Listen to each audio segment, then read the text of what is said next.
آج ہم ایک بہت ہی خاص کہانی کا تجزیہ کرنے والے ہیں، ایک ایسی کہانی جو ہمیں بہت کچھ سکھاتی ہے۔ تو یہ کہانی ہے ایستھر کی۔ وہ کوئی شہزادی پیدا نہیں ہوئی تھی، بلکہ ایک یتیم لڑکی تھی جو اپنے وطن سے دور رہ رہی تھی، اور یہی لڑکی آگے چل کر اپنی پوری قوم کو بچانے والی تھی۔ چلے کہانی کا آغاز کرتے ہیں۔ ذرا تصور کریں اس دور کا، ایک وسیع و عریض فارسی سلطنت جس پر بادشاہ زرکسیس کی حکومت تھی، ایک ایسا بادشاہ جس کا حکم حرف آخر سمجھا جاتا تھا۔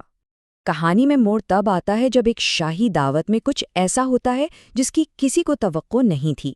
177 دن کی ایک بہت بڑی دعوت کے بعد بادشاہ اپنی ملکہ وشٹی کو ایک حکم دیتا ہے، لیکن ملکہ انکار کر دیتی ہے، اور بس اسی ایک انکار کی وجہ سے اسے تخت سے ہٹا دیا جاتا ہے، اور یوں ایک نئی ملکہ کی تلاش کا آغاز ہوتا ہے۔ تو نئی ملکہ کی تلاش میں بہت سی نوجوان لڑکیوں کو محل لایا جاتا ہے، اور انہی میں سے ایک تھی ایستھر۔ وہ اپنی سادگی اور خوبصورتی سے بادشاہ کا دل جیت لیتی ہے اور ملکہ بن جاتی ہے۔ لیکن یہاں ایک بہت بڑا راز تھا۔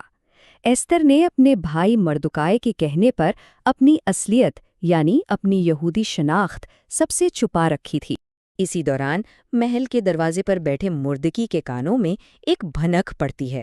وہ 2 محافظوں کو بادشاہ کے قتل کی سازش کرتے ہوئے سن لیتا ہے۔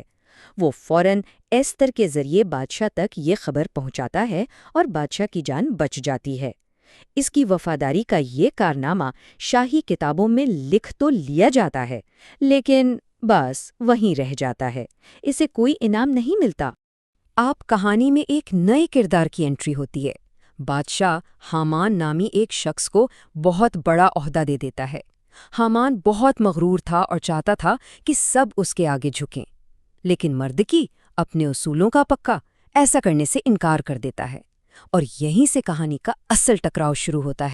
مردکی کا یہ انکار حامان کو آگ بگولا کر دیتا ہے، اور جب اسے پتہ چلتا ہے کہ مردکی ایک یہودی ہے تو اس کی نفرت ایک شخص سے بڑھ کر پوری قوم کے خلاف ہو جاتی ہے۔ وہ سیدھا بادشاہ کے پاس جاتا ہے اور پوری یہودی قوم کو ختم کرنے کا ایک خوفناک منصوبہ پیش کرتا ہے۔ اور اپنے اس گھناؤنے منصوبے کو عملی جامہ پہنانے کے لیے دن بھی چننا تھا۔ تو حامان قرہ اندازی کرتا ہے، جسے پوریم کہتے ہیں۔ اسی قرے سے وہ سلطنت کے تمام یہودیوں کے قتل عام کے لیے ایک تاریخ طے کر لیتا ہے۔ بادشاہ بھی اس بات پر راضی ہو جاتا ہے۔ حامان کے نسل کشی کے فرمان پر شاہی مہر لگتی ہے اور اسے سلطنت کے کونے کونے میں بھیج دیا جاتا ہے۔ جیسے ہی یہ خبر پھیلتی ہے، سوسا شہر اور تمام یہودی برادریوں پر جیسے قیامت ٹوٹ پڑتی ہے۔ ہر طرف خوف اور ماتم کا ماحول بن جاتا ہے۔ جب مردکی کو اس فرمان کا پتہ چلتا ہے تو وہ ٹوٹ جاتا ہے۔ وہ فوراً ایسٹر کو پیغام بھیجتا ہے۔ وہ اس سے کہتا ہے کہ وہی ایک امید ہے، وہی ہے جو بادشاہ سے بات کر کے اپنی قوم کو بچا سکتی ہے۔ لیکن ایستھر یہ سن کر بہت ڈر جاتی ہے۔ وہ جواب دیتی ہے کہ یہ ناممکن ہے۔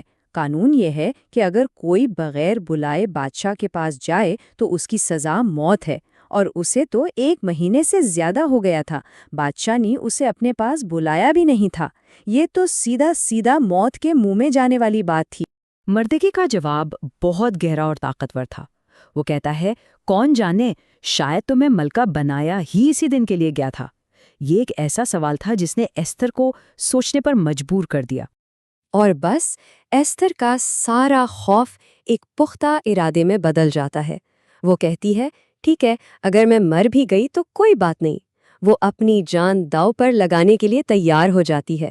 بس وہ اپنی قوم سے کہتی ہے کہ سب مل کر اس کے لیے 3 دن کا روزہ رکھیں۔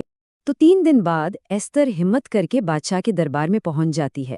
سب کی سانسیں رکی ہوئی تھیں، لیکن بادشاہ اسے دیکھ کر مسکراتا ہے اور اپنی طرف سونے کا عصا بڑھاتا ہے، جس کا مطلب تھا کہ اس کی جان بخش دی گئی ہے۔ بادشاہ اتنا خوش ہوتا ہے کہ وہ کہتا ہے، مانگو، کیا مانگتی ہو، آدھی سلطنت بھی دے دوں گا۔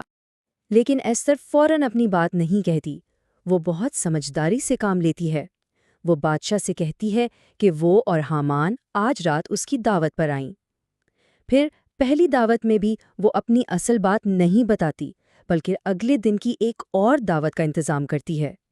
وہ ماہور بنا رہی تھی، صحیح وقت کا انتظار کر رہی تھی۔ اب دیکھیں قسمت کا کھیل۔ اسی رات بادشاہ کو نیند نہیں آتی۔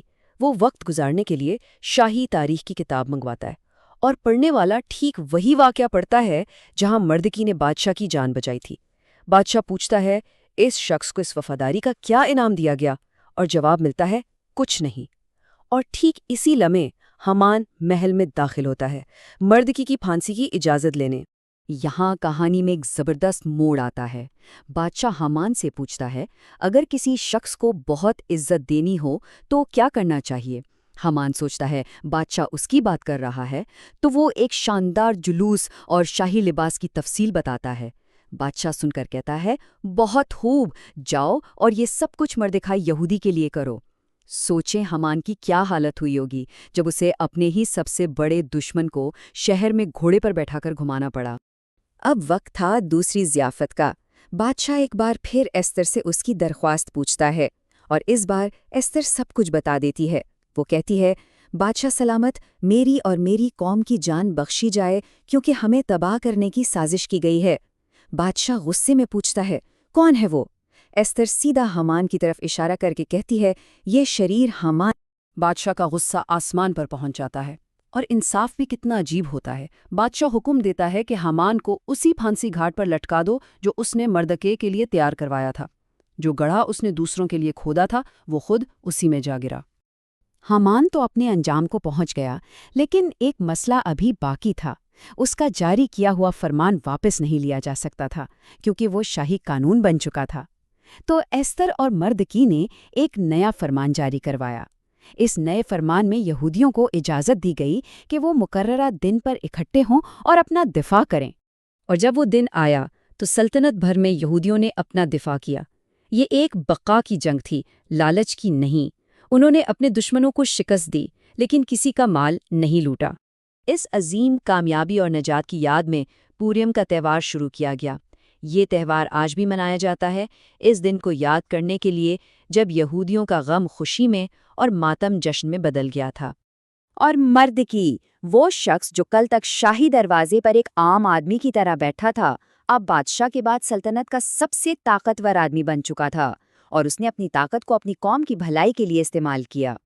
تو ایسٹر کی کہانی ہمیں یہی سکھاتی ہے کہ کیسے ایک شخص کی ہمت پوری تاریخ کا دھارا موڑ سکتی ہے۔